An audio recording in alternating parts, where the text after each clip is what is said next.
Oslo is a new twist on the shared housing concept in the up-and-coming Shaw neighborhood of Washington, D.C. The idea of, group houses typically are somewhat run down and, old furniture that gets inherited, and you sort of swallow hard and say, okay, I'll do it, and I'm going to spend less than I would if I got my own apartment. Here, you're living in this beautiful condition, so you're getting all the benefits and perks of a Class A multifamily building, but yet at a reduced cost because of the shared concept. So it's like building a gorgeous group house, gorgeous new home, and then renting it as a group house. Nobody really does that. Yeah. From the beginning, boutique real estate firm Ditto Residential wanted to create something different. I felt like in the larger firms, even the most progressive larger firms, there wasn't a focus on kind of doing new things. I think we wanted to get into a little trouble. Right from the start, the site for Oslo was just that, trouble. It's one thing to think about something conceptually, it's another thing to actually have a box to fit it into. The location was walkable, just 10 minutes from downtown D.C. and a block away from the Shaw metro station. But the zoning and construction issues surrounding the site were far from perfect. It was a by right construction issue of a non-conforming existing apartment building. So we had a non-conforming building of 9 units that because of the lot area we were not allowed to raise the building and rebuild 9 units. So using the zoning rules, which basically allow for you to demolish everything up until 4 feet above grade to maintain your zoning classification, we basically took the foundation down to 4 feet above grade and then rebuilt on top of that foundation. To meet the plan for Oslo, they would need to build a new lower level underneath the existing foundation. In order to get our basement to the finished grade level that was anticipated, we had to underpin the existing foundation. So we tore down 20 some odd feet of building. Then we dug under what remained. Here's the old building, right? We're digging a good 7 feet under it, so it's floating. Right, so you had to somehow tie that and extend all the way down to the new ground. The site restrictions would force the development team to be creative. We knew this was going to be something new, that it was going to be different. What we saw this was more of urban communal living, if you will, where you have shared terraces, you have shared walkways, and how you get into the units, the interaction of the upper and the lower levels, and just the light that goes into the space itself and what it does into the units and the incidental spaces. The setbacks on each side of the building allowed the developers to create a floating walkway with entrances on one side of the building and private terraces on the other side.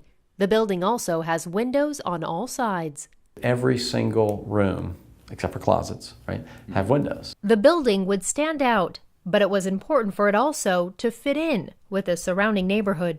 We have a 3-story building, plus the cellar. We kind of broke up the building into two components, if you will.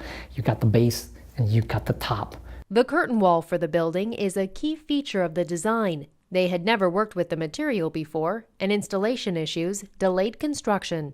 We couldn't build the bridge until we finished the siding. We couldn't finish the siding because of delays in material delivery because of the complexity of the skin. It delivered about 3 months late. The groups who were clamoring to live here, when groups get organized to come into a shared housing concept, that time had passed. Spun our wheels, going in all different directions with our marketing. With events and mixers and making introductions, we were really doing a lot of matchmaking by actually starting the conversations, and in a lot of ways it might sound cheesy, but starting the friendships. Oslo is a total of 9 3- and 4-bedroom units, where all bedrooms are the same size and include a private bath, in a modern, high-design building, a very different product than the older row houses that are typically shared by young people in the city. Since it was delivered, about a little bit less than a year ago, we've maintained 100% occupancy. Not everyone decides that they want the boutique experience, but that's kind of part of what we're trying to curate as a company, is to create a product that is attractive to a certain subset of people. We're kind of building these models that are very unique. I mean, it's like, like when that person finds that carriage house apartment, and they just like, I'll never leave because it's so cool. I mean, that's the idea. Like if we can create products like that are so unique that people don't want to give that up. They only give it up when they get married and move to Michigan. That's the kind of products we want to produce. What the interesting thing is, from when we bought the project and started thinking through it to when we delivered it, amazing thing, it's great when it works, is that the neighborhood came up to meet it, so that rather than being in an area that was, evolving, we ended up delivering, in 2014, early 2015, into one of the hottest submarkets, in the city right now. I think the vitality and the health of the city is really dependent on bold and creative thinkers and designers.